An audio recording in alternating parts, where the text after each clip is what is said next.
Hello welcome to IAC. ఈ వీడియోలో important current affairs discuss చేద్దాం. సో ఫస్ట్ వన్ చూద్దాం. సో ఇక్కడ ఉన్న కరెంట్ అఫైర్ మనకి ఇంటర్నేషనల్ గా యూజ్ అవుతుందని చెప్పొచ్చు. టైమ్స్ మ్యాగజైన్ కవర్ పేజ్ మీద మనకి బంగ్లాదేశ్ ప్రైమ్ మినిస్టర్ షేక్ హసీనా గారి యొక్క స్టోరీ అనేది మనకి రావడం జరిగింది. దీనికి రెండు రీజన్స్ ఉన్నాయి. ఒకటి, ప్రపంచంలోనే లాంగెస్ట్ ఫీమేల్ ప్రైమ్ మినిస్టర్ గా మనకి సర్వ్ చేస్తున్న పర్సన్ బంగ్లాదేశ్ ప్రైమ్ మినిస్టర్ అయిన షేక్ హసీనా గారు, అది ఒకటి. రెండోది, సో ఇక రాబోయే కాలంలో అంటే మనకి నెక్స్ట్ ఇయర్ లో బంగ్లాదేశ్ కి సంబంధించి ఎలక్షన్స్ ఉన్నాయి. ఈ రెండింటి నేపథ్యంలో బంగ్లాదేశ్ యొక్క ప్రైమ్ మినిస్టర్ షేక్ హసీనా గారు టైమ్స్ మ్యాగజైన్ కవర్ మీద longest serving female prime minister in the world కింద మనకి రావడం జరిగిందనమాట. ఆమెకి సంబంధించి కొన్ని డీటెయిల్స్ చూద్దాం. ఇక్కడ మీరు చూడొచ్చు, world's longest serving women prime minister గా ఈ కథనం లేదా కరెంట్ అఫైర్ అనేది రావడం జరిగింది.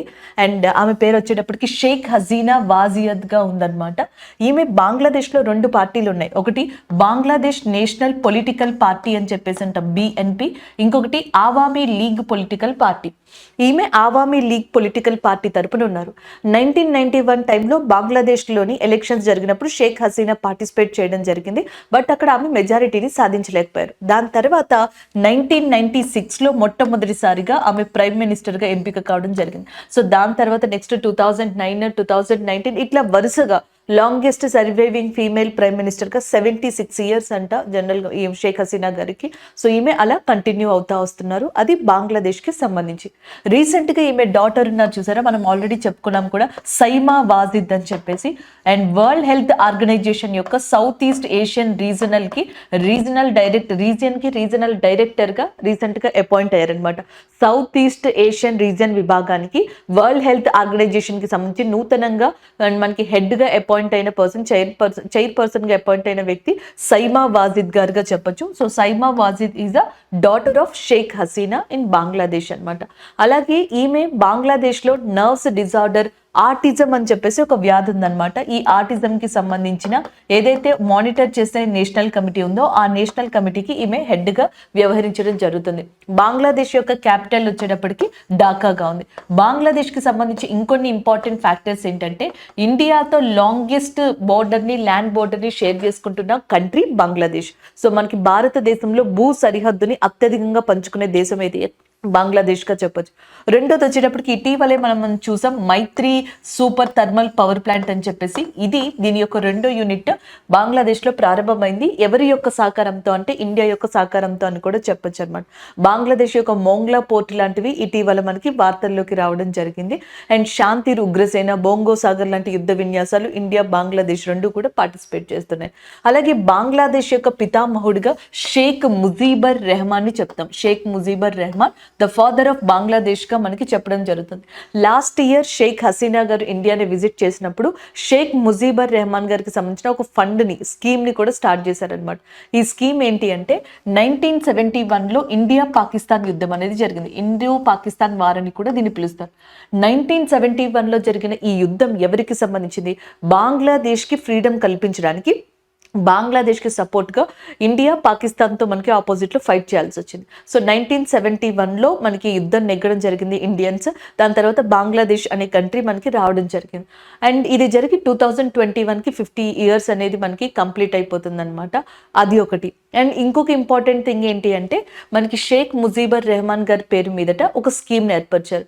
1971 లో ఏ ఇండియన్ ఆర్మీ ఫైటర్స్ అయితే ప్రాణాలు కోల్పోయారో ఆ యుద్ధంలో, వాళ్ళ ఫ్యామిలీస్ కు సంబంధించిన పిల్లలు ఇండియాలో సంబంధించి ఎవరైతే ఉన్నారో, సో వాళ్ళు 12th స్టాండర్డ్ చదివేదాకా కూడా షేక్ ముజీబర్ రెహమాన్ ఫండ్ స్కీమ్ కింద వాళ్ళకి ఈ స్కాలర్షిప్ లాంటిది ప్రొవైడ్ చేయబడుతుంది.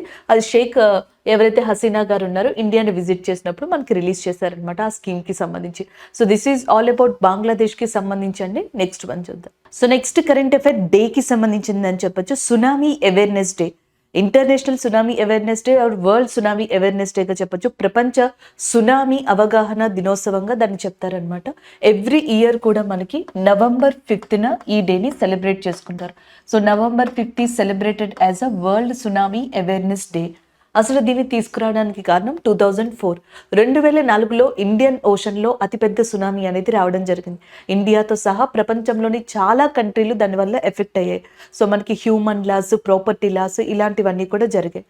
ఆ ఈవెంట్ని దృష్టిలో పెట్టుకొని, ఆ ఘటనని దృష్టిలో పెట్టుకొని, దాని తర్వాత 2015లో యునైటెడ్ నేషన్ జనరల్ అసెంబ్లీ ఒక రిజల్యూషన్ని అడాప్ట్ చేసుకుంది. ఆ రిజల్యూషన్ ప్రకారం నెక్స్ట్ టైం నుంచి కూడా November 5న ఎవ్రీ ఇయర్ కూడా మనకి ఈ వరల్డ్ సునామీ అవేర్నెస్ డే అనేది సెలబ్రేట్ చేయాలి అని చెప్పేసి.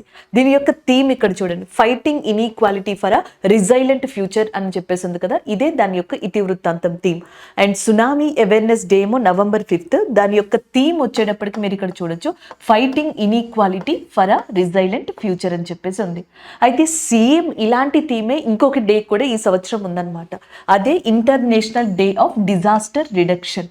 International day of disaster reduction. So ప్రపంచంలోని ఒక రోజుని ఎస్పెషల్లీ ఏవైతే విపత్తులు ఉంటాయో వాటిని తగ్గించడానికి ఏర్పరిచారు. ప్రపంచ విపత్తుల్ని తగ్గించే అంతర్జాతీయ దినోత్సవంగా international day of disaster reduction అనే దాన్ని ఎవ్రీ ఇయర్ కూడా October 13th మనకి సెలబ్రేట్ చేయడం జరుగుతుంది. ఈ సంవత్సరం October 13th సెలబ్రేట్ చేసిన దాని థీమ్ కూడా fighting inequality for a resilient future. అటు tsunami awareness day November 5th అలాగే October 13th international day of disaster రిడక్షన్కి, ఈ రెండు ఇంపార్టెంట్ డేస్కి కూడా థీమ్ ఏంటి అంటే fighting inequality for a resilient future అనేది దాని యొక్క థీమ్గా ఉంది. నెక్స్ట్ వన్ చూడండి, మనకి Indian national centre for ocean information sciences అని చెప్పేసి ఉంది హైదరాబాద్లో. Indian national centre for ocean information sciences, అక్కడ ఇండియా యొక్క సునామీ వార్నింగ్ సెంటర్ని పెట్టడం జరిగింది. ఇండియా సునామీ వార్నింగ్ సెంటర్ని ఎక్కడ మనకి ఏర్పాటు చేశారంటే హైదరాబాద్లో అది లొకేట్ అయి ఉంది. ఇదంతా కూడా సీ లేదా ఓషన్ గురించి చెప్తున్నాం కదా, ప్రపంచ సముద్రాల దినోత్సవం, దాన్ని మనకి వరల్డ్ ఓషన్ డే అని కూడా పిలవచ్చు. ఎవ్రీ ఇయర్ కూడా వరల్డ్ ఓషన్ డే అనే దాన్ని మనకి June 8th నిర్వహించడం జరుగుతుంది. June 8th is celebrated as a world ocean day. October 13th international day of disaster reduction and November 5th వచ్చేటప్పటికి వరల్డ్ సునామీ అవేర్నెస్ డేగా చెప్పొచ్చు. సో సునామీ అనేది జనరల్గా మెయిన్గా దేని వల్ల వస్తుంది అంటే అర్త్ క్వేక్స్, భూకంపాలు, లేకపోతే వాల్కెనిక్ ఎరప్షన్, అగ్నిపర్వత విస్ఫోటనాలు, అటు అర్త్ క్వేక్స్ వల్ల కావచ్చు, లేకపోతే వాల్కెనోస్ కల్ల కావచ్చు, ల్యాండ్ స్లైడ్స్ కావచ్చు, ఇలాంటివన్నీ కూడా సీ బెడ్, సముద్ర గర్భాన్ని గనక డిస్టర్బ్ చేస్తే సో ఆ టైంలో మనకి ఎక్కువగా ఈ సునామీస్ అనేవి రావడం జరుగుతుంది. ఏషియన్ కాంటినెంట్లో లేకపోతే ఆసియా ఖండంలో అత్యంత ఎక్కువగా సునామీస్ని ఎదుర్కొనే కంట్రీ, సునామీస్ని ఫేస్ చేసే కంట్రీ జపాన్గా కూడా చెప్పొచ్చు అనమాట. సో ఫుకుషిమా అనే న్యూక్లియర్ పవర్ ప్లాంట్ ఆ జపాన్ సునామీ ధాటిని తట్టుకోలేక సో ఒకప్పుడు న్యూక్లియర్ ఎమర్జెన్సీని కూడా ప్రకటించడం జరిగింది, ఎమర్జెన్సీ షట్ డౌన్ ని కూడా. సో 2011 ఆ ప్రాంతంలో. ఇది సునామీలకి సంబంధించిన కొంత ఇన్ఫర్మేషన్ అండి. బట్ ఈ స్టాట్ అంతా కూడా మీరు గుర్తుపెట్టుకోవాలి, 3 పాయింట్సే. November 5th ఒకటి, October 13th ఒకటి, అండ్ నెక్స్ట్ June 8th ఒకటి. ఈ డేస్ ని గుర్తుపెట్టుకొని ఈ రెండింటికి ఒకటే థీమ్ ఉందన్నమాట, fighting inequality for a resilient future అనేది గుర్తుపెట్టుకుంటే చాలు. అండ్ స్టాటిక్ జీకే బిట్ గా సునామీ వార్నింగ్ సెంటర్ మనకి ఇండియాలో హైదరాబాద్లో లొకేట్ అయ్యింది. సో నెక్స్ట్ కరెంట్ అఫైర్ అనేది చూద్దాం. రీసెంట్గా మనకి ministry of housing and urban development ఏదైతే ఉందో ఆ మినిస్ట్రీ ఒక క్యాంపెయిన్ని లీడ్ చేయడం జరిగింది, ఒక క్యాంపెయిన్ని లాంచ్ చేయడం జరిగింది. అది కూడా విమెన్ అండ్ వాటర్ కాంబినేషన్తో. ఇక్కడ మీరు ఇక్కడ చూడొచ్చు, Jal Diwali, water for women and women for water campaign, water for women and women for water campaign అనే స్లోగన్తో జల్ దివాలి అనే క్యాంపెయిన్ని ఏ మంత్రిత్వ శాఖ ఆధ్వర్యంలో రీసెంట్గా లాంచ్ చేశారంటే ministry of housing and urban affairs. So ఇది అక్కడ కరెంట్ అఫైర్. దీనికి ఎవరు హెల్ప్ చేస్తున్నారు, ఏ డిపార్ట్మెంట్స్, ఏ స్కీమ్స్ హెల్ప్ చేస్తున్నాయంటే ఒకటి అమృత్ స్కీమ్ అనమాట, Atal mission for reservation and urban ట్రాన్స్ఫర్మేషన్గా చెప్పచ్చు. So Atal mission for reservation and urban transformation వచ్చేటప్పటికి 2015లో స్టార్ట్ అయింది. 2015లో జూన్ మంత్లో ఈ ప్రోగ్రామ్ని స్టార్ట్ చేశారు. అర్బన్ ఏరియాస్లో వాటర్ ఫెసిలిటీని ఇచ్చేందుకు, ఇన్ఫ్రాస్ట్రక్చర్ని డెవలప్ చేసేందుకు ఈ అమృత్ స్కీమ్ అనే దాన్ని తీసుకొచ్చారు. నెక్స్ట్ వన్, సో ఇక్కడ చూసుకున్నట్టయితే నేషనల్ అర్బన్ లైవ్లీహుడ్ మిషన్ అనమాట. National urban livelihood mission, Amrut scheme, అలాగే ఒడిస్సా అర్బన్ అకాడమీ, ఈ మూడు కలిసి ఇప్పుడు ministry of housing and urban అఫైర్స్తో ఈ జల్ దివాలి అనే క్యాంపెయిన్ని లాంచ్ చేయడానికి కాంట్రిబ్యూట్ చేస్తున్నాయి. అదే ఇక్కడ మనకి మెయిన్ థింగ్. సో ఎవరెవరు కాంట్రిబ్యూట్ చేస్తున్నారు, ఏ మినిస్ట్రీ లీడ్ చేస్తుంది అనేది మనకు తెలిసింది. అసలు ఇది ఎందుకు అనేది ఒకసారి ఇక్కడ చూద్దాం. మనకి వాటర్ ప్లాంట్స్ అనేవి ఉన్నాయన్నమాట. వాటర్ మేనేజ్మెంట్ ప్లాంట్స్ కావచ్చు, వాటర్ ప్యూరిఫికేషన్ ప్లాంట్స్ అనేవి ఉన్నాయి. ఇవి దాదాపుగా ఇండియాలో 3000 వరకు ఉన్నాయంట. ఇప్పుడు ఈ క్యాంపెయిన్ కింద ఇండియాలో ఉన్న సెల్ఫ్ హెల్ప్ గ్రూప్ ఉంటుంది కదా, స్వయం సహకారక బృందాలు, ఈ సెల్ఫ్ హెల్ప్ గ్రూప్ని దాదాపుగా 550 వాటర్ ప్లాంట్స్ వరకు కూడా మనకి విజిట్ చేసేలాగా చేస్తారంట.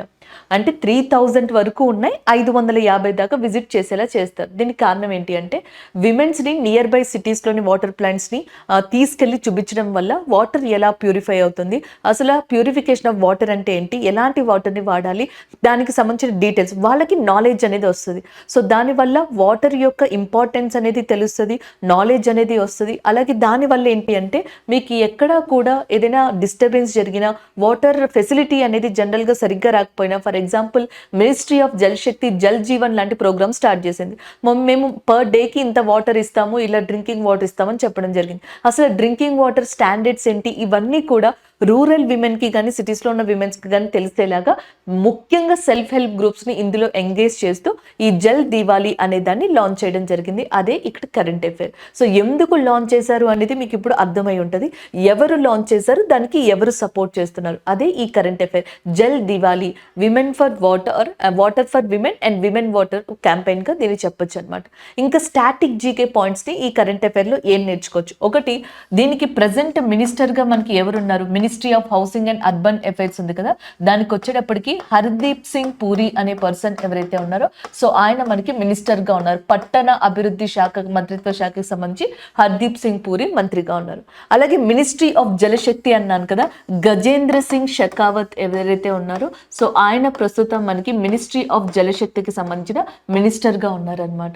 ఇవి ఓవరాల్గా ఇక్కడ మీరు గుర్తుపెట్టుకోవాల్సిన మెయిన్ అంశాలు. దీని తర్వాత ఇంకా ఇంపార్టెంట్ జీకే పాయింట్స్ ఏంటంటే నేషనల్ వాటర్ లేదా వాటర్ డే కింద చెప్పొచ్చు అనమాట. సో వరల్డ్ వాటర్ డే కింద తీసుకుంటాం. నీటి దినోత్సవం ఎవ్రీ ఇయర్ కూడా March 22 మనకి నీటి దినోత్సవాన్ని, వాటర్ డేని సెలబ్రేట్ చేసుకోవడం జరుగుతుంది. And this year water day theme వచ్చేటప్పటికి యాక్సలరేటింగ్ ద చేంజ్ అని చెప్పేసి ఉందన్నమాట. యాక్సలరేటింగ్ చేంజ్ అనేది వాటర్ డే యొక్క ఈ సంవత్సరం 2023 యొక్క థీమ్. అలాగే ఇండియాలో ఎవరిని వాటర్ మ్యాన్ అని చెప్పేసి పిలుస్తారు అంటే రాజేంద్రని. సో రాజేంద్ర సింగ్ గారిని ఇండియాలో మనకి వాటర్ మ్యాన్గా పిలవడం జరుగుతుంది. Water man and as well as water day దాని యొక్క థీమ్. అండ్ నెక్స్ట్ వచ్చేటప్పటికి అర్బన్ ఏరియాస్లో, పట్టణాల్లో వాటర్ని మనకి ఇచ్చేందుకు మినిస్ట్రీ ఆఫ్ జలశక్తి ఆధ్వర్యంలో, గవర్నమెంట్ ఆఫ్ ఇండియా ఆధ్వర్యంలో వీళ్ళందరి సహకారంతో స్టార్ట్ అయింది Amrut Atal mission for reservation and urban ట్రాన్స్ఫర్మేషన్లో భాగంగా ఒకటి ఉందన్నమాట. సో అమృత్లో చాలా డెవలప్మెంట్స్ ఉన్నాయండి. అందులో వాటర్ సప్లైకి సంబంధించిన ఇన్ఫ్రాస్ట్రక్చర్ డెవలప్మెంట్ ప్రాజెక్ట్ కూడా ఉందన్నమాట. అలాగే అర్బన్ లైవ్లీహుడ్ మిషన్, ఇవన్నీ కలిసి చేయబోతున్నాయి. దానికి సంబంధించిన కరెంట్ అఫైర్ ఇది. ఇకపోతే ఒడిస్సా యొక్క చీఫ్ మినిస్టర్గా ప్రెసెంట్ మనకి నవీన్ పట్నాయక్ గారు ఉన్నారు. గణేషి లాల్ గారు ఒడిస్సా యొక్క గవర్నర్గా ఉండడం జరిగింది. ఇది ఒడిస్సాకి సంబంధించి కొంతవరకు స్టాటిక్ జీకే మీరు గుర్తుపెట్టుకోవచ్చు. This is all about Jal Diwali. So next current affair ఒక క్యాంపెయిన్ కి సంబంధించి, అది కూడా నీతి ఆయోగ్ లాంచ్ చేసింది. నీతి ఆయోగ్ క్లీన్లీనెస్ క్యాంపెయిన్ 3.0 లేదా స్వచ్ఛత క్యాంపెయిన్ అని కూడా అనొచ్చు. సో దాని యొక్క ఆఫీస్ ప్రిమిసెస్లో దాన్ని స్టార్ట్ చేయడం జరిగింది. ఒకసారి ఇక్కడ చూడొచ్చు. And implementation of special campaign 3.0 of నీతి ఆయోగ్గా చెప్పొచ్చు. ప్రైమ్ మినిస్టర్ నరేంద్ర మోడీ గారు అండ్ మిగతా వాళ్ళు స్టార్ట్ చేసిన స్వచ్ఛ భారత్ కావచ్చు, మిగతా ప్రోగ్రామ్స్ ద్వారా ఇన్స్పైర్ అయ్యి నీతి ఆయోగ్ తన ఆఫీస్ అండ్ ఆఫీస్ ప్రిమిసెస్ ఏవైతే ఉంటాయో చుట్టుపక్కలంతా కూడా క్లీన్లీనెస్గా ఉంచుకోవడానికి ఒక అవేర్నెస్ ప్రోగ్రామ్ని, ఒక క్యాంపెయిన్ లాంటి దాన్ని లాంచ్ చేసిందనమాట. దానికి సంబంధించిందే ఈ కరెంట్ అఫైర్. సో దీని యొక్క మెయిన్ హైలైట్ ఏంటి అంటే సెప్టెంబర్లో స్వచ్ఛత హై సేవ అనే దాన్ని బాగా ప్రమోట్ చేశారు. సో దాన్ని ఇన్స్పిరేషన్గా తీసుకుని ఇప్పుడు ఈ క్యాంపెయిన్ 3.0 అనే దాన్ని లాంచ్ చేయడం జరిగింది. దీంట్లో ఏం చేస్తారంటే, సో ఫస్ట్ ఎక్కడెక్కడ ప్రాబ్లమ్స్ ఉన్నాయని ఫస్ట్ ఫేజ్లో ఐడెంటిఫై చేస్తారు. ఎందుకంటే ఈ ప్రోగ్రామ్ 2 అక్టోబర్ నుంచి 31 అక్టోబర్ వరకు కూడా కొనసాగుతుందంట. సో ఆల్రెడీ కంప్లీట్ అయిపోయింది సక్సెస్ఫుల్గా. దానికి సంబంధించిన రిపోర్ట్ వచ్చిందనమాట.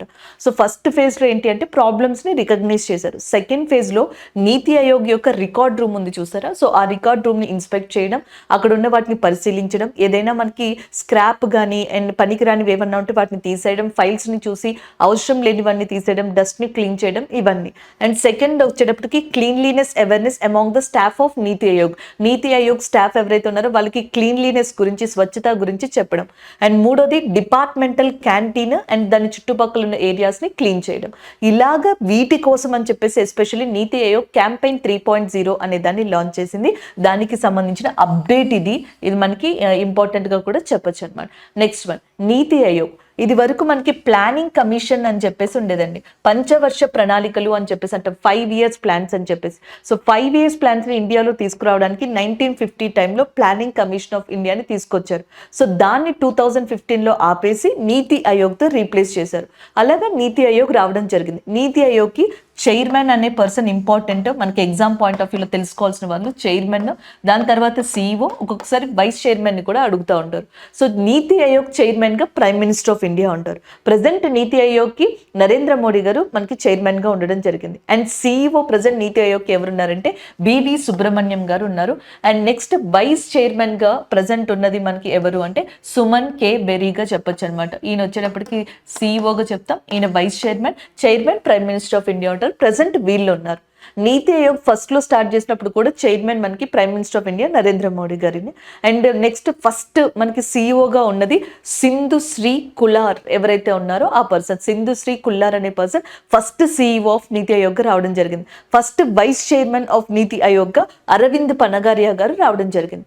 బివి సుబ్రహ్మణ్యం గారి కన్నా ముందర పరమేశ్వరన్ అయ్యర్ అని చెప్పేసి నీతి ఆయోగ్కి CEOగా అపాయింట్ అయ్యారు.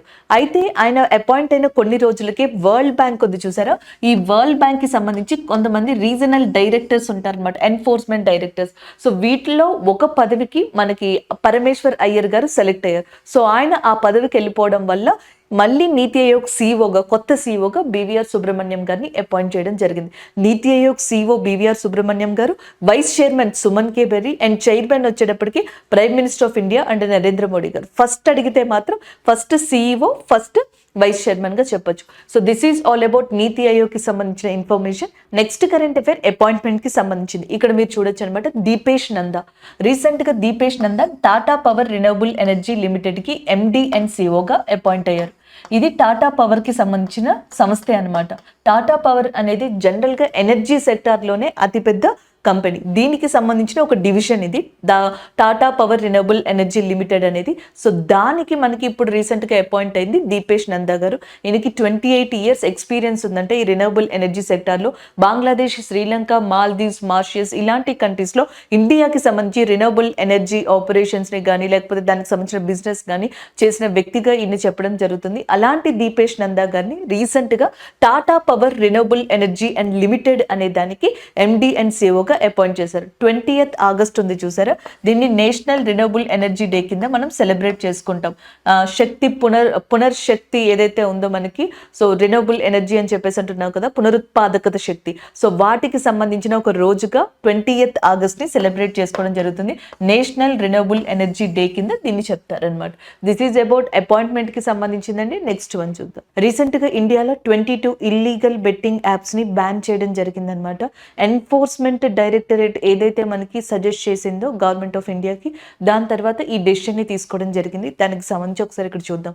సో ఇక్కడ చూడండి, ministry of electronics and information technology ఏదైతే ఉందో, ministry of electronics and information technology recent గా ఇండియాలో 22 ఇల్లీగల్ బెట్టింగ్ యాప్స్ ని అండ్ వెబ్సైట్స్ ని టోటల్ గా మనకి బ్యాన్ చేయడం జరిగింది.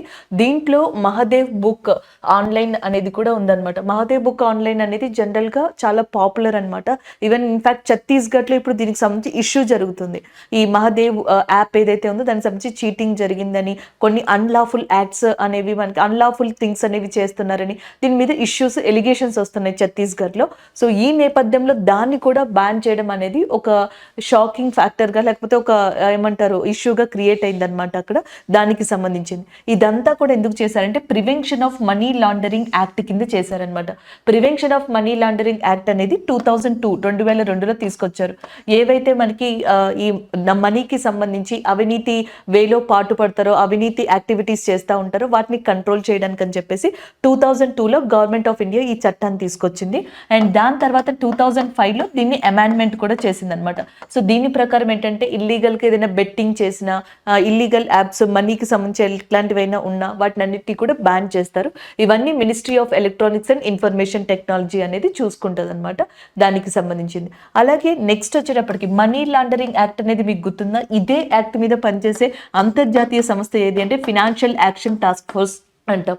G7 ఉంది చూసారా, ఈ G7 సమిట్ అనేది మనకి ఒకప్పుడు ఫినాన్షియల్ యాక్షన్ టాస్క్ ఫోర్స్ అనే దాన్ని స్టార్ట్ చేసింది. ఇది కూడా టెర్రరిజం ఫండింగ్, మనీ లాండరింగ్ అనే వాటి మీద ఫైట్ చేస్తుంది. అలాగే ఇండియాలో కూడా ఈ మనీ లాండరింగ్ అంటే ఈ మనీకి సంబంధించి ఇల్లీగల్ యాక్టివిటీస్ ఏవైతే ఉంటాయో వాటిని కంట్రోల్ చేసేందుకు prevention of money laundering act అనే దాన్ని తీసుకొచ్చారు. దీన్ని డైరెక్టరేట్ ఆఫ్ ఎన్ఫోర్స్మెంట్ డిపార్ట్మెంట్ ఏదైతే ఉందో అది ఆథరైజ్ చేసుకుంటుంది, అది మానిటర్ చేసుకుంటుంది. సో ఎన్ఫోర్స్మెంట్ ఏం చేసిందంటే ఇండియాలో సడన్ గా ఈ betting apps, betting online websites మీద ఫోకస్ పెట్టింది అనమాట. ఒక రకంగా మనకి చెక్ చేయడం, ఇన్ఫర్మేషన్ ని గ్యాదర్ చేయడం చేసింది. దాంట్లో 22 వరకు కూడా మనకి ఎలాంటి లాస్ ని పాటించకుండా ఇల్లీగల్ గా, అన్లాఫుల్ గా మెయింటైన్ చేస్తున్నట్టుగా తెలిసింది. అందులో అప్పటికే ఛత్తీస్గఢ్ లో ఈ మహాదేవ్ బుక్ ఆన్లైన్ యాప్ ఏదైతే ఉందో దాని మీద పెద్ద ఇష్యూ జరుగుతుంది, అది పొలిటికల్ గా. సో దాంతో ఇప్పుడు ఈ 22లో కూడా ఇది ఉండడం వల్ల ఇది ఇండియా మొత్తంలో కూడా ఒక బిగ్గెస్ట్ ఇష్యూగా మారింది అని చెప్పొచ్చు అనమాట. దానికి సంబంధించింది ఛత్తీస్గఢ్ యొక్క చీఫ్ మినిస్టర్ గా ప్రజెంట్ మనకి భూపేష్ బఘేల్ అనే పర్సన్ ఉన్నారు, ఛత్తీస్గఢ్ యొక్క చీఫ్ మినిస్టర్. అలాగే ఛత్తీస్గఢ్ యొక్క గవర్నర్ గా బిశ్వభూషణ్ హరిచందన్ అనే పర్సన్ ఉన్నారు. Biswabhusan Harichandan present governor of Chhattisgarh గా చెప్పొచ్చు. This is all about Chhattisgarh chief minister and as well as Chhattisgarh chief governor గా చెప్పొచ్చు. Online apps and ministry of electronics and information technology గురించి చెప్తున్నప్పుడు మధ్యలో ఛత్తీస్గఢ్ ఎందుకు వచ్చింది అంటే ఇది మహాదేవ్ బుక్ యాప్ ఉంది చూసారా, ఆ ఇష్యూ ఛత్తీస్గఢ్ లో జరుగుతుంది. ఇప్పుడు ఇది బ్యాన్ చేయడం వల్ల ఈ వీటికి సంబంధించి కూడా వచ్చింది. మోస్ట్ ఆఫ్ ద యాప్స్ అన్ని కూడా ఛత్తీస్గఢ్కి సంబంధించినవే ఉన్నాయన్నమాట. ఆ స్టేట్ రిలేటెడ్ నుంచే ఈ యాక్టివిటీస్ అన్ని జరుగుతున్నాయి. So this is about this current affair. Next one చూద్దాం. Vizag navy marathon 2023 8th edition. Indian navy ప్రతి సంవత్సరం కూడా విశాఖపట్నంలో ఒక మ్యారథాన్ని కండక్ట్ చేసుకుంటూ వస్తుంది. సో ఈసారి 8వది అనమాట, 8th edition of Vizag and marathon అనే దాన్ని ఇండియన్ నేవీ కండక్ట్ చేసింది. దాదాపుగా దీంట్లో 12,000 పార్టిసిపెంట్స్ మనకి పాల్గొనడం జరిగింది, 12,000 మంది. సో వీళ్ళు కూడా ఎలా పాల్గొన్నారంటే ఈ మ్యారథాన్ అనేది ప్రతి కిలోమీటర్స్ అంటే హాఫ్ మ్యారథాన్ ఇన్ని కిలోమీటర్స్ ఇట్లా, కొంతమంది ఫుల్ ఫ్లెడ్జ్డ్గా వాక్ చేసిన వాళ్ళు ఉన్నారు, కొంతమంది హాఫ్, కొంతమంది కొన్ని కిలోమీటర్స్ అలా. ఫర్ ఎగ్జాంపుల్ 5 కిలోమీటర్స్ మ్యారథాన్ వరకు పార్టిసిపేట్ చేసిన వాళ్ళు దాదాపుగా 7,000 మెంబర్స్ ఉన్నట్టుగా చెప్తున్నారు అనమాట. అలాగే నెక్స్ట్ వచ్చేటప్పటికి 10 కిలోమీటర్స్ వరకు కూడా పార్టిసిపేట్ చేసిన వాళ్ళు దాదాపుగా 2,700 మెంబర్స్ ఉన్నట్టుగా చెప్తున్నారు. అలాగే హాఫ్ మ్యారథాన్ని మనకి కంప్లీట్ చేసిన వాళ్ళలో 1,600 మెంబర్స్ వరకు ఉన్నట్టుగా చెప్తున్నారు. అలాగే నెక్స్ట్ వచ్చేటప్పటికి 21.1 అనమాట. సో దీన్ని కంప్లీట్ చేసిన వాళ్ళు కొంతమంది ఉన్నారంటే 21.1 కిలోమీటర్. అలాగే 42.2 కిలోమీటర్ మ్యారథాన్ని కంప్లీట్ చేసిన వాళ్ళు కొంతమంది ఉన్నారు. అంటే కొంతవరకు అందరూ కంప్లీట్ చేయలేరు కాబట్టి వివిధ స్టేజెస్లో చూసుకుంటే ఈ ఫుల్ మ్యారథాన్ ఏదైతే వైజాగ్ నేవీ కండక్ట్ చేసి ఇండియన్ నేవీ వైజాగ్లో కండక్ట్ చేసిందో దాంట్లో 12,000 పీపుల్ మనకి పాల్గొనడం జరిగింది. Next one, chief of eastern naval commander. So మనకి జనరల్గా ఈ వైజాగ్ అనేది ఈస్టర్న్ నేవల్ కమాండ్ సైడ్ ఉంది కాబట్టి దానికి సంబంధించిన వైస్ అడ్మిరల్ ఎవరైతే రాజేష్ గారు ఉన్నారో రాజేష్ పెందార్కర్ గారు ఈయన ప్రారంభించారనమాట. And the next one, open category మెన్స్లో చూసుకుంటే కనుక ఫుల్ మారథాన్ని కంప్లీట్ చేసిన వాళ్ళు సికిందర్, అండ్ నెక్స్ట్ హాఫ్ మారథాన్ని కంప్లీట్ చేసిన వాళ్ళు దీపక్, అండ్ నెక్స్ట్ ఇంకొక కేటగిరీలో సోను కుషవ్ కంప్లీట్ చేశారు. వీళ్ళు విన్నర్స్గా ఉన్నారనమాట. ఇది ఇండియన్ నేవీకి సంబంధించి రీసెంట్గా వైజాగ్లో కండక్ట్ చేసిన మ్యారథాన్ సక్సెస్ఫుల్గా కండక్ట్ చేయడం జరిగింది. అలాగే ఇండియన్ నేవీ డే అనేది ఎవ్రీ ఇయర్ కూడా December 4th సెలబ్రేట్ చేసుకోవడం జరుగుతుంది. ప్రతి సంవత్సరం ఇండియన్ నేవీ డే ఎప్పుడు సెలబ్రేట్ చేస్తారంటే December 4th. అలాగే ఇండియన్ నేవీ యొక్క అడ్మిరల్గా అంటే హైయెస్ట్ హెడ్గా ప్రస్తుతం మనకున్నది ఎవరు అంటే ఆర్ హరికుమార్ గారుగా చెప్పొచ్చు. ప్రెసెంట్ ఆర్ హరికుమార్ గారు ఎవరైతే ఉన్నారో ఇండియన్ నేవీకి సంబంధించిన అడ్మిరల్గా ఉన్నారు. December 4th ఇండియన్ నేవీ డేగా చెప్పొచ్చు అనమాట. ఇండియన్ నేవీ విశాఖపట్నంలో కండక్ట్ చేసిన మ్యారథాన్ ఎన్నో ఎడిషన్ అని అడిగితే దిస్ ఈస్ ద 8th ఎడిషన్గా మనం గుర్తుపెట్టుకోవాల్సి ఉంటుంది. అలాగే ఇక్కడ ఇంపార్టెంట్ పోర్ట్గా విశాఖపట్నం పోర్ట్ అనే దాన్ని చెప్పొచ్చు. సో దానికి దగ్గరలో అంటే ఆంధ్రప్రదేశ్లో Kakinada port, next Krishnapatnam port, Visakhapatnam port, ఇవన్నీ కూడా ఇంపార్టెంట్ పోర్ట్స్గా మనం చెప్పొచ్చు. రీసెంట్గా ఇండియాలో ఉన్న 11 మేజర్ సిటీస్లోని బైకర్స్ మనకి ఆయుర్వేదం యొక్క ఇంపార్టెన్స్ని కావచ్చు, ప్రాముఖ్యతని కావచ్చు చాటి చెప్పడానికి ఒక క్యాంపెయిన్ని నిర్వహించడం జరిగింది. అది మీరు ఇక్కడ చూడొచ్చు అనమాట. So nation wide biker rally with the global message of Ayurveda for one health. Ayurveda for one health అనే మెసేజ్ని ప్రమోట్ చేయడానికి ఆ క్యాంపెయిన్ని 11 సిటీస్లో ఉన్న బైకర్స్ రీసెంట్గా November 5th మార్నింగ్ 6 నుంచి అండ్ మార్నింగ్ 10 o'clock ఈ మధ్యలో మనకి నిర్వహించడం జరిగింది. దీనికి సంబంధించిన కరెంట్ అఫైర్గా దీన్ని చెప్పొచ్చు. ఇక్కడ మీరు చూడొచ్చు, November 10th వచ్చేటప్పటికి నేషనల్ ఆయుర్వేద డేగా ఉంది. సో ఇంకో 4 daysలో మనకి నేషనల్ ఆయుర్వేద డే అనేది రాబోతుంది అనమాట. దాన్ని ఉద్దేశించుకుని మనకి ministry of Ayurveda and as well as and ఏదైతే షిప్పింగ్ పోర్ట్స్ మినిస్టర్ ఉన్నారో మనకి సర్బానంద్ సోనోవాలా గారు ఆయుర్వేదానికి సంబంధించి అంటే ఆయుష్ ఉంది చూసారా, ministry of AYUSH. So ministry of AYUSH కి సంబంధించిన మినిస్టర్గా సర్బానంద్ సోనోవాలా గారిని చెప్పొచ్చు అనమాట. ఈ ఆయుష్ అనేది మీకు ఆల్రెడీ తెలుసు, ఆయుర్వేద, యునాని, సో ఇలాంటివి సిద్ధ ఇలాంటివి రావడం జరుగుతుంది, హోమియోపతి. వీటికి సంబంధించిన మినిస్ట్రీకి సర్బానంద్ సోనోవాలా మినిస్టర్ గారు. అలాగే ఈయన దీంతో పాటుగా షిప్పింగ్ అండ్ పోర్ట్స్ కి కూడా మినిస్టర్గా ఉన్నారు. ఈయన ఏం చేశారంటే November 10th ఆయుర్వేద డే ఉంది కాబట్టి ఇప్పటి నుంచి కూడా ఆయన department Ayurveda for one health అనే మెసేజ్ని స్ట్రాంగ్గా ప్రజల్లోకి తీసుకెళ్తుంది. దీనికి సపోర్టుగా మనకి నిలిచారు 11 సిటీస్లోని ఇండియన్ బైకర్స్ అనమాట. సో దీంట్లో కనుక చూసుకున్నట్టయితే న్యూఢిల్లీ, లక్నో, నాగ్పూర్, చెన్నై, జైపూర్, పటియాలా, గ్వాలియర్, హైదరాబాద్, విజయవాడ, తిరువనంతపురం, అహ్మదాబాద్ లైక్ మేజర్ స్టేట్స్లోని సిటీస్ ఉంటాయి కదా. ఫర్ ఎగ్జాంపుల్ ఇటు సైడ్ నుంచి మన తెలుగు స్టేట్స్ నుంచి హైదరాబాద్, విజయవాడ అనేవి, తమిళనాడు నుంచి చెన్నై అనే దాన్ని చెప్పొచ్చు అనమాట, గుజరాత్ నుంచి అహ్మదాబాద్, కేరళ నుంచి తిరువనంతపురం అనేది, ఉత్తరప్రదేశ్లో లక్నో అండ్ క్యాపిటల్ సిటీ అయిన న్యూఢిల్లీ, మహారాష్ట్ర నుంచి నాగ్పూర్ ఏరియా, రాజస్థాన్ నుంచి జైపూర్ అండ్ పంజాబ్ నుంచి పటియాలా అండ్ మధ్యప్రదేశ్ నుంచి గ్వాలియర్. ఈ 11 సిటీస్లో ఉన్న బైకర్స్ మార్నింగ్ 6 నుంచి 10 గంటల వరకు, 6 నుంచి 10 వరకు మార్నింగ్ టైంన ఈ మెసేజ్ని ప్రజల్లోకి తీసుకువెళ్ళడానికి బైక్ రైడ్ ద్వారా చెప్పారనమాట. అదే ఇక్కడ ఇంపార్టెంట్ ఇన్ఫర్మేషన్. ఇందులో ఇంకొక ఇంట్రెస్టింగ్ ఫ్యాక్టర్ ఏంటంటే న్యూఢిల్లీలో ఈ బైకర్స్తో పాటుగా మనకి ఎవరైతే స్పెషల్లీ ఏబుల్డ్ పీపుల్ ఉన్నారో ఆ బైకర్స్ కూడా, స్పెషల్లీ ఏబుల్డ్ బైకర్స్ కూడా వీళ్ళతో పాటు జాయిన్ అయ్యారు. అండ్ ఈ సంవత్సరం November 10th ఆయుర్వేద డే యొక్క సెలబ్రేషన్స్ హర్యానాలోని పంచకుల అనే ప్రదేశం ఏదైతే ఉందో అక్కడ జరగబోతున్నాయి అన్నమాట. ఇంకా ఈవెంట్స్ జరగాల్సి ఉన్నాయి. దీనికి ముందరగానే దీని యొక్క ఇంపార్టెన్స్ ని చాటి చెప్పేందుకు మనకి ఈ ప్రోగ్రామ్ ని, ఈ క్యాంపెయిన్ ని లాంచ్ చేయడం జరిగింది. అలాగే ఈ సంవత్సరం గ్లోబల్ ఆయుర్వేద సమిట్ అనొచ్చు లేదా గ్లోబల్ ఆయుర్వేద ఫెస్టివల్ రీసెంట్ గానే జరిగిందండి. అది ఎక్కడ జరిగింది అని అడిగితే కేరళలోని ఎర్నాకులం ప్రాంతంలోని దాని చుట్టుపక్కల మనకి గ్లోబల్ ఆయుర్వేద ఫెస్టివల్ అనేదాన్ని ఈ సంవత్సరం సెలబ్రేట్ చేయడం జరిగింది. ఆయుర్వేద డేని మాత్రం మనకి పంచకుల హర్యానాలో సెలబ్రేట్ చేయనున్నారు. This is about this current affair. Next one చూద్దాం. సో నెక్స్ట్ కరెంట్ అఫైర్ ఇక్కడ మనం చూడొచ్చు. కలర్స్ ఏదైతే మనకి టీవీ ఛానల్ ఉందో, మీడియా, సోషల్ మీడియా, సో ఇది ఇప్పుడు మనకి ministry of women and child development విభాగంతో టైఅప్ అయింది. అది కూడా బేటీ బచావో బేటీ పడావో అనే ప్రోగ్రామ్ని ఇంకా ఇండియాలో బాగా తీసుకెళ్లేందుకు, గర్ల్ చైల్డ్ ఎవరైతే ఉన్నారో బాలికల గురించి అండ్ వాళ్ళ గురించి చాటి చెప్పేందుకు అనమాట. ఒకసారి ఇది ఏంటి అనేది చూద్దాం. బేటీ బచావో బేటీ పడావో ఇది మనకి Jan 22 స్టార్ట్ అయిందనమాట. అది కూడా 2015లో 2015లో Jan 22 పానిపట్ అనే ప్రదేశంలో స్టార్ట్ అయింది. పానిపట్ అనేది హిస్టారికల్గా చాలా ఫేమస్ ప్లేస్గా చెప్పొచ్చు, which is located in Haryana. Battle of Panipat 1, 2 అనేవి 3 అనేవి అక్కడే జరిగాయి. హర్యానాలో ఫస్ట్ టైం మనకి దీన్ని స్టార్ట్ చేశారనమాట. అయితే ఈ ప్రోగ్రామ్ని హర్యానాలో ఎస్పెషల్లీ లాంచ్ చేయడానికి మెయిన్ రీజన్ ఏంటంటే 2011 జనాభా లెక్కల ప్రకారం చూసుకుంటే లీస్ట్ జెండర్ రేషియో అంటే స్త్రీ పురుషుల నిష్పత్తి తక్కువగా ఉన్న వాటిలో ఒకటి మనకి హర్యానా స్టేట్ అనమాట.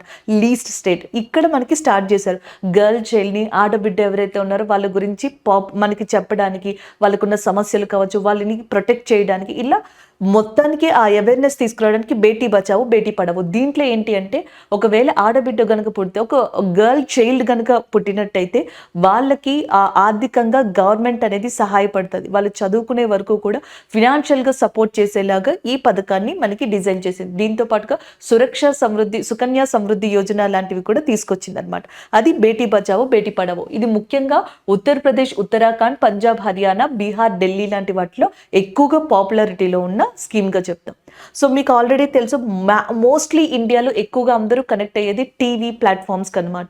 సో టీవీ లేదా టెలివిజన్స్లో వచ్చే సీరియల్స్ కావచ్చు, సిరీస్ కావచ్చు, అలాంటివి. ఇప్పుడు కలర్స్ టీవీలో మనకి డోరీ అని చెప్పేసి ఒకటి వస్తుంది, ఒక సిరీస్ స్టార్ట్ కాబోతుంది. ఇది కూడా సేమ్ బేటీ బచావో బేటీ పడావో అనే కాన్సెప్ట్ ఏదైతే ఉందో దీనికి సిమిలారిటీగా దాన్ని తీసుకొచ్చారు, గర్ల్ చైల్డ్ గురించి చెప్పేలాగా. ఇప్పుడు కలర్స్ టీవీ బేటీ బచావో బేటీ పడావో కార్యక్రమాన్ని మనకి ఏమంటారు ప్రమోట్ చేసేలాగా దీన్ని ఈ రెండు కూడా కొలాబరేట్ అయ్యాయి.